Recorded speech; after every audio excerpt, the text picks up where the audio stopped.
جو ادب کرنے والا ہے نا اس کی نسل دیکھ لو.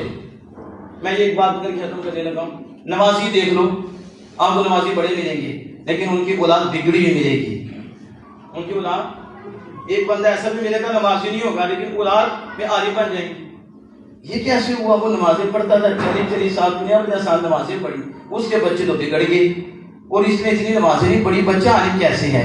آپ تحقیق کر کے دیکھیں تو شاید آپ کو یہ جواب ملے اس نے بے ادبی نہیں کی، اس نے یعنی حفاظ کو تنگ نہیں کیا، اس نے طلباء کو تنگ نہیں کیا، اس نے علماء کو تنگ نہیں کیا، ائمہ دین امام مسجد کے ان کے قیمتیں نہیں کی، انہیں پریشان نہیں کیا، ان کا ادب کیا. وہ 50 سال تو نماز پڑھتا رہا لیکن پیچھے بھی پڑھتا رہا اور وہ بے ادبیاں کرتا رہا. اس لیے رب نے بچوں کو بھی علم سے دور کر دیا، بچے بھی محروم رہ گئے. اور یہ وہ ہے کہ جس نے بے ادبی نہیں کی، اللہ نے اسی ادب کی وجہ سے نسلوں میں بھی نور جاری فرما دیا ہے. یہ آپ دیکھ لیں، تجربہ کر کے دیکھ لیں، آپ کو جواب ملے گا کہ جو علماء کے خلاف بولتے ہیں نا، اولیاء کے خلاف بولتے ہیں، نسلیں برباد ہو جاتی ہیں، مسجد کی طرف بھی نہیں آتی، ادب بھی نہیں کرتی.